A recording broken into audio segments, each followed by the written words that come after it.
Speak and think life. The power of abracadabra. Reflection, connection, mind direction exercise. Speak life. Abracadabra is an important theme in all of my books and videos.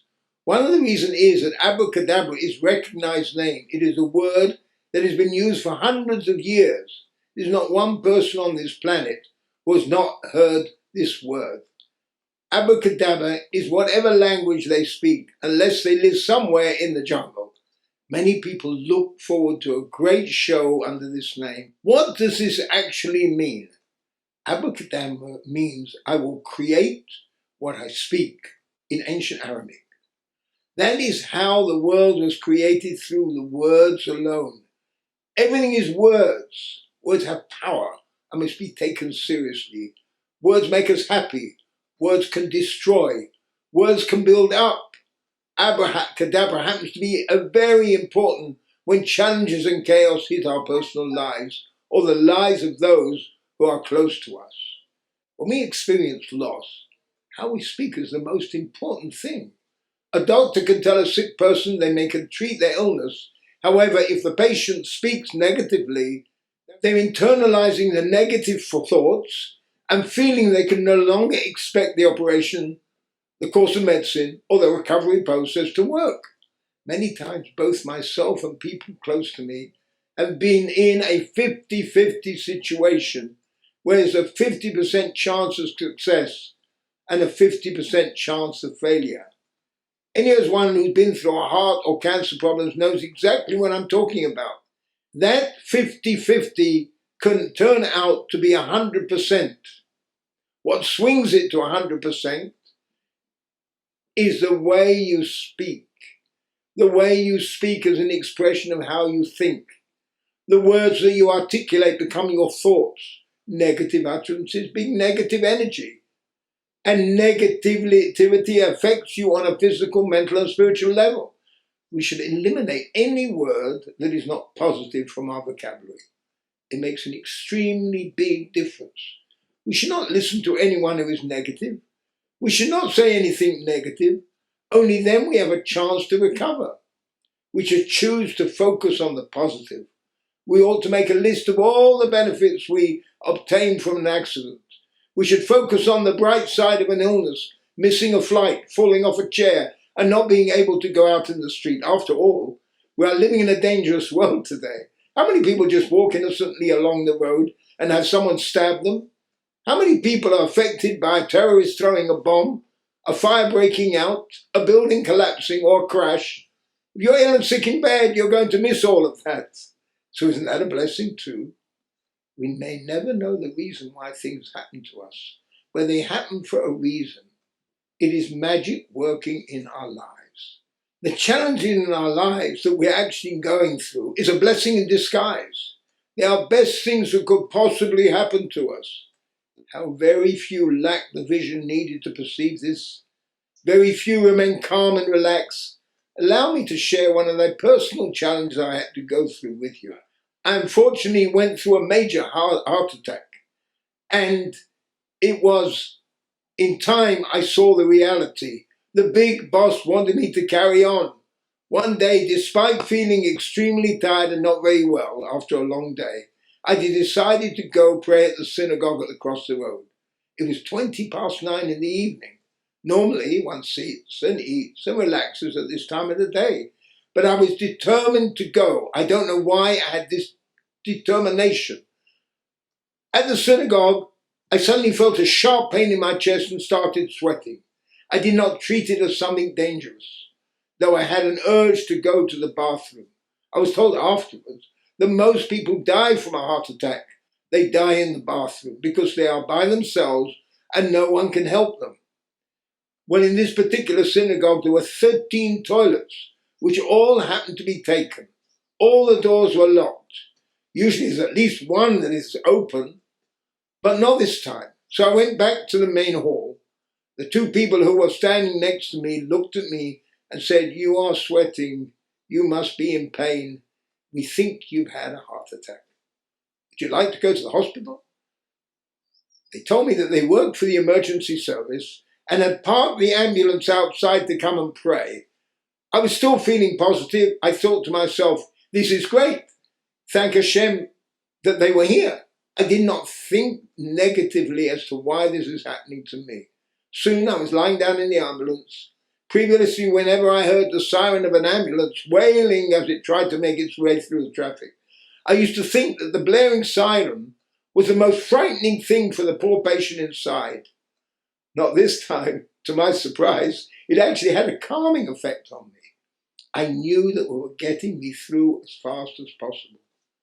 I was then taken straight to the operating theatre. I had a massive heart attack caused by a blockage in the main artery. The surgeon, who happened to be on duty, was the head of cardiology. He inserted a stent and was then taken to the recovery room. Later, the surgeon finished the plumbing, and I was too good to go. I had a problem, but I knew I was getting out of there soon. I was positive that it was all technical and they had to fix. I later found out what a dangerous situation I'd been in. Had I taken longer than an hour and a half to have this operation, I could have died or been brain dead. Nevertheless, I decided to smile. Everything I was going through, what were the blessings of this heart attack? I had so much work and so many things to do once I got back to normal that I started seeing the advantages of the situations right away. I needed a good rest. And as I was working day and night, therefore I had a 3-day rest at the hospital. I was in intensive care unit. I thought it was great that I was living in a day and age where people can get intensive care. All the equipment to put a stent in my artery. My late father never had that privilege. Millions and millions of people died because this technology did not exist. This too must have been a positive thing. Little did I know that when I got back home, I was stuck in bed for a couple of months. The pain was terrible. However, I would not talk to anyone about the pain. If they said you should be in pain, I would say, I'm glad that I feel the pain. It'd be dreadful if I were numb in pain. I would never know that there was something wrong with my body. I felt positive about it because it's just my heart that was having the pain. My heart had a problem. Later, when people came to visit me and asked me how I felt and what was going to happen, I told them, I'm in one spot now and do not have to travel. That's the big advantage. I can no longer travel. That means my wife and I could be together. I used to travel every second week, and now she was with me all the time. It was the first time I could spend this much time with her. As a matter of fact, in the past 6 years following my heart attack, we were together 24 hours 7. The reason is that I could not go out and do the work I did before. And now I write books and create videos. Now I help other people. I have a purpose in life. Therefore, I see the positive in the problem that I had. We have to ask ourselves, why am I alive? Why was I born? We have to talk positively all the time. How many people make their illness the center stage? When they have a heart attack or a serious disease, they talk about it on and on. This is what the doctor or nurse said, how they looked and what they thought. They discuss, they talk about the medicine, the shots, the tablets, and the pills. They ramble on about all the pains, aches, and feelings. This is the best way to lose all your friends over a short people. People do not want to hear about your illness or problems over and over again. But it's not just them. How they feel about it, what does all this negativity do to you? It talks you into your own situation. In fact, what you should tell everyone who wants to speak to you about your pain is, I do not want to be on center stage.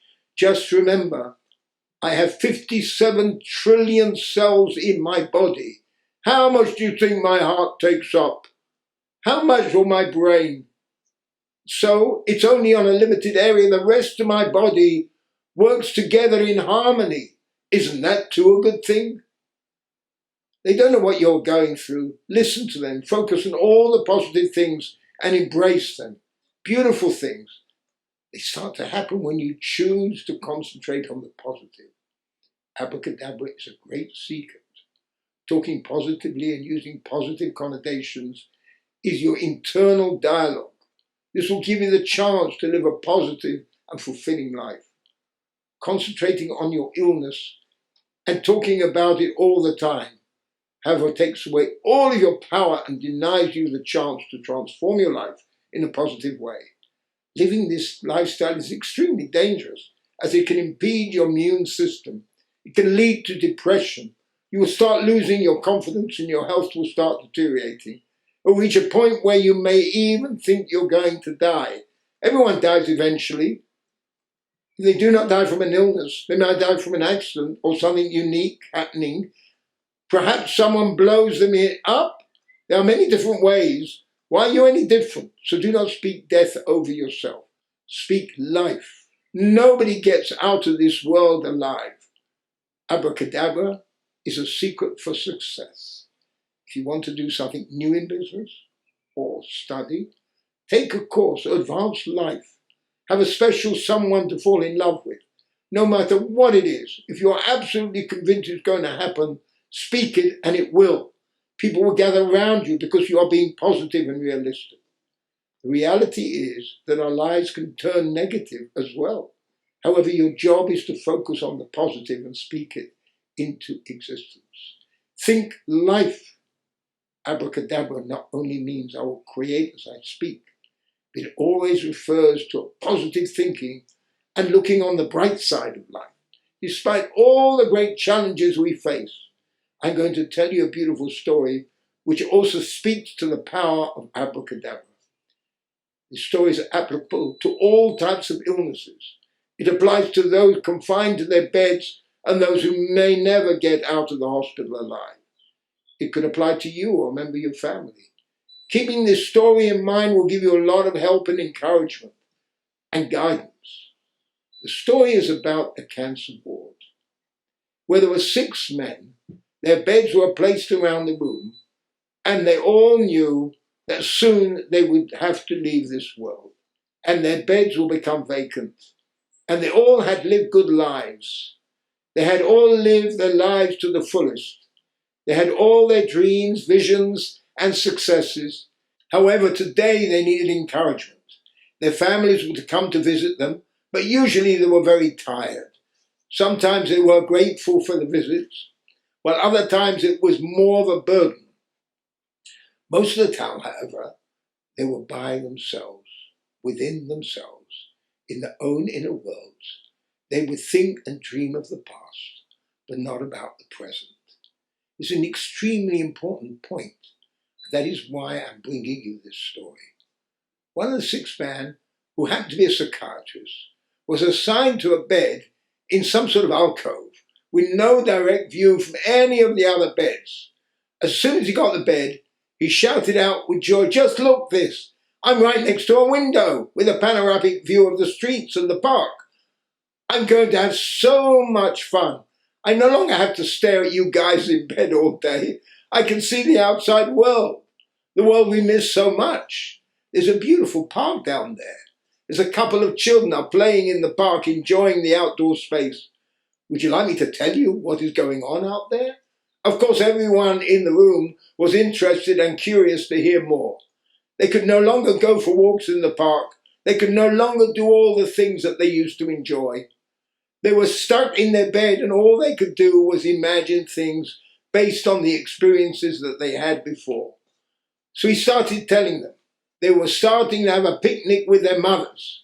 He described how the old man waiting by the bus stop would suddenly walk into the park, stroll around with his stick, talk to the children and feed the birds. He talked about the old lady who seemed to sit there all day long enjoying the sunshine and watching the children play. He told them stories about everything that went on in the traffic, the rain, the sunshine, the different seasons of the year. Wow, look at all that snow falling from the trees. Look at the snowmen the children have built. Yeah, throwing snowballs at each other. He talked to them about what he saw out there on a day-to-day basis. An hour in the morning and an hour in the afternoon. He seemed very excited about the things he saw. The fact that he was a very good storyteller made it even better. Aside from their daily meals, there was nothing the men looked forward to. They did not look forward to seeing the doctor, getting their injections, tablets and blood tests. They had no care for all the other things that kept their lives going. They had all become routine and uninteresting. Instead, they yearned for the daily stories of the outside world through the window, and their friend keeping them up to date with what they no longer had access to. Over the time, 6 men bonded together. One by one, they succumbed to their illness and were replaced by others, till the day came when the friend by the window parted company with everyone else and with life, and went back to his source. Now there was real competition amongst the remaining men as to who would get the lucky chap to be moved to the bed by the window. Everyone wanted that bed. They wanted to take over and continue telling the stories. Well, a lot of arguments over who would get the bed.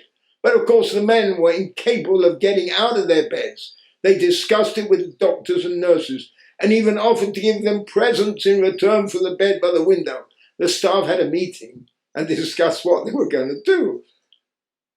Because there was a big problem here. They knew about the stories and how important they were to all the patients' therapy. However, they did not know if someone else could really continue doing the job. Besides, they did not want to tell them the truth about the window, as it would have been completely shattered them. The truth? What truth? There was no view. The window was bricked up. There was no snow in the winter. There was no children playing in the park. No old man walking down the street, and their mother taking the children to the park, having their picnics and bringing them back again. He did not see any birds in the sky or fish in the pond. This was all in the psychiatrist's head. There were simply thoughts that he had brought to life. He had resorted to storytelling to encourage the other sick patients in the ward. They needed it. He needed it too. After all, they were witnessing their friends going one by one. He wanted to make them feel good. Eventually, the hospital staff made a decision. It's the only solution. It's the only solution they could come up with. They announced that the ward had to be vacated for complete renovation, and everyone was being moved to another ward that had been prepared for them. They were being tough to be kind. None of the other patients knew the truth, and it was better that way. So the men never ever found out the truth. They never learned what the dying psychiatrist had actually seen.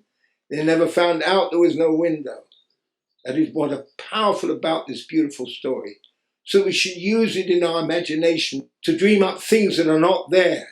We can take our minds into that beautiful wooded glade and look at the flowers. We can imagine ourselves riding on that open cable car, like a soul flying through the sky. We can also play our live video back.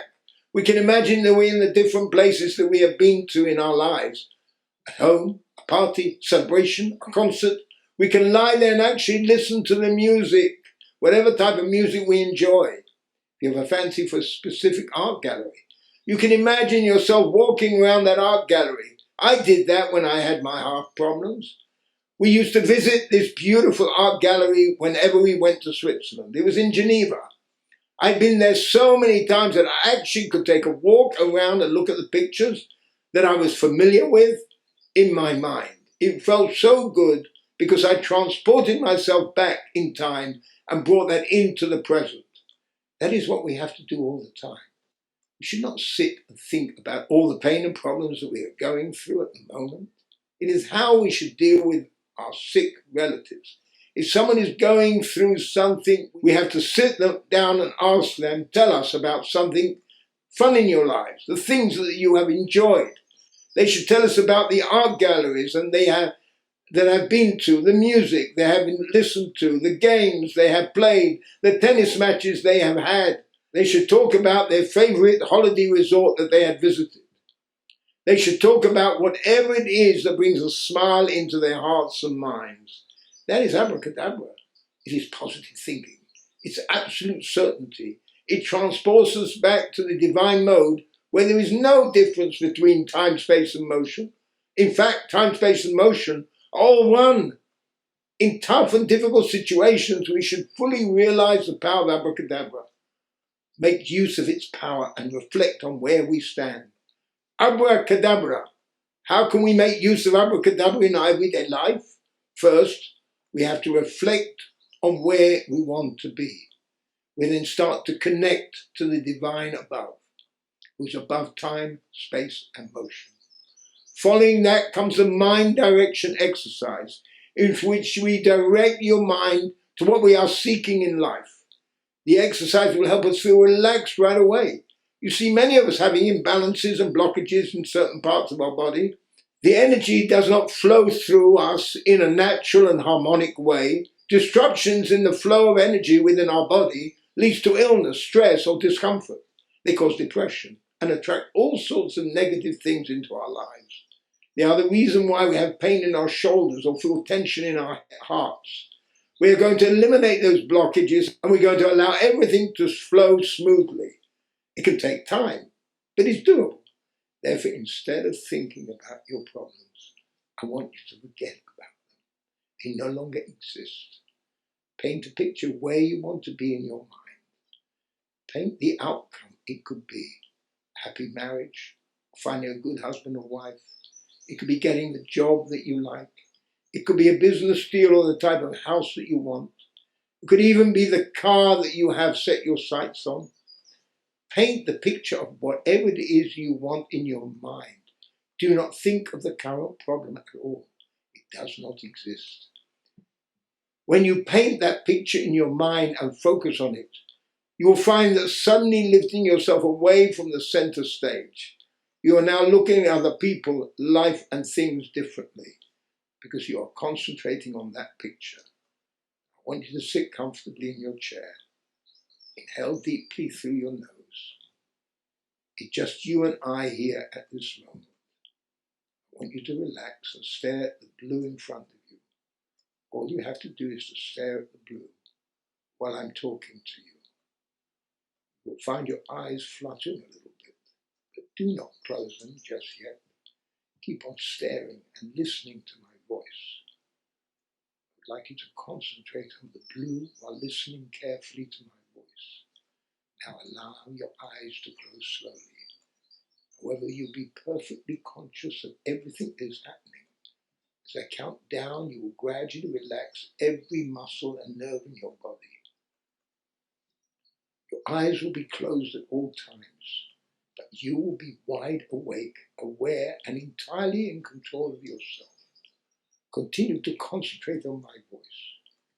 You are very much at ease and completely relaxed. It feels like you are dreaming. 5, 4, 3, 2, 1. Keep your eyes closed. I want you to open your palms at the sides of your body and continue focusing on the blue. Visualize yourself staring at the blue and bringing it into the palm of your right hand and feel the energy building up. This is the energy will be drawing down. Hold your palm up so it is facing towards the ceiling and concentrate on the blue in your hand. Feel the energy force coming in. You can feel its warmth. And I want you to lift your hand up to the right side of your head. But don't really lift it up. Imagine you are lifting up your hand. Do not let your hand touch your head. Just feel the energy force and hold it there. Slowly move your hand down the right side of your head. Hover it over your ear, and while pushing in energy and healing, bring your hand down to your chin. Move it around the middle of your chin. From there, move your hand out to the end of your shoulder. Imagine your hand is slowly moving down to your arm and then your elbow, moving it up again towards your fingers. Round the whole of the hand to the right, then right up, left, down, and down. Now proceed to the other side of your arm, all the way down back to your armpit. Slowly move it down your body, around your hips, further down your leg, your knee, your foot, your toes. From there, slowly moving up your hand to the inside of your leg, higher and higher, over your private parts, and then move it up across and around your stomach. Go higher and higher. Move it around your chest. Do not forget to keep your hand on the right side of the center of your body. Moving it up higher and higher to half of your mouth. your right eye and up across your head. Now slowly carry on moving your hand down. This time to the left side of your body. You're going to move your hand down slowly across the left side of your head. Hover it around your ear, moving it down to your neck and out of your shoulder, proceeding to the other part of your arm and elbow, up to your hand, always moving right towards left, around every finger. Do not miss anything out. Move slowly down to your elbow and up to your shoulder again. Then go down across the side of your belly, down to your hips. From there, move your hand down slowly, slowly from your leg to your knee, and then down to your foot. Then go through every toe of your foot, moving your hand up again on the inside, all the way up inside of your leg, across your private parts, back again and up. From there, you move up your torso around your stomach, and you move up your torso and around your stomach and chest. Slowly hover over the side of your heart, feeling the energy flowing round with you. Ceaselessly concentrate on the blue. If you slip, wait a minute, think and concentrate on the blue, and resume. Move your hand higher and higher from your chest, up to your chin. Reach your hand up to your nose and left eye, and from there back to the top of your cranium and the crown of your head. Hold your hand there, let it hover above that area.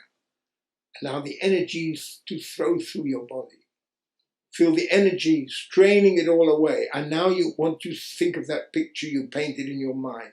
That is where you're going to be. Do not think about your problems, because they are no longer there. You're looking through the rear view mirror. That is all you're going to see. So concentrate on the road ahead. Feel the energy flowing through every part of your body. You are filled with the force. Now slowly put your hand down to rest. You are now feeling relaxed, refreshed, and filled with energy. Your flow is in harmony with the flow of the universe. The blue light has given you energy. I count back up from 1 to 5. Open your eyes and feel a different person. Be happy, calm, relaxed, with a lot of energy to go. Whatever your condition is, even if you are lying in bed or sitting in a wheelchair, you still have a life to lead and a future to look forward to. That is why you are alive. 1, 2, 3, 4, 5. Open your eyes. Do this every morning and night, or whenever you have tension. We all get tension. It is one of the usual cycles of the human body. It can take 5 to 10 minutes. It will make all your stresses go away, and will make all that bad energy go away, because you have opened up the channels more as you did it. The more it has an effect. Remember, everything has got to flow from right to left. That is the flow of the energy in the universe. All planets, all stars, everything in space goes from right to left. Electricity flows right to left. Everything goes that way round, because if it goes the other way, you don't have the energy and you get a short. That is why we have to continue to do this again and again. Even when you walk along the street, walk on the right side, then everything flows properly. Come back on the other side of the road, and then you're again walking back on the right-hand side of the road. When you put your shoes on, your socks, whatever you do, first the right and then the left. Now, many people won't want to take it seriously, but if you think about it, you must know. And anyway, you can try it. Everything flows from right to left. This way, you'll remove the blockages. That is the trouble with most of us in our bodies. We don't realize what creates those blockages. We move that energy around, and we will see the glow of the blue, the force of that energy We are drawing down into the whole of our bodies. And that's what we must think of all of the time.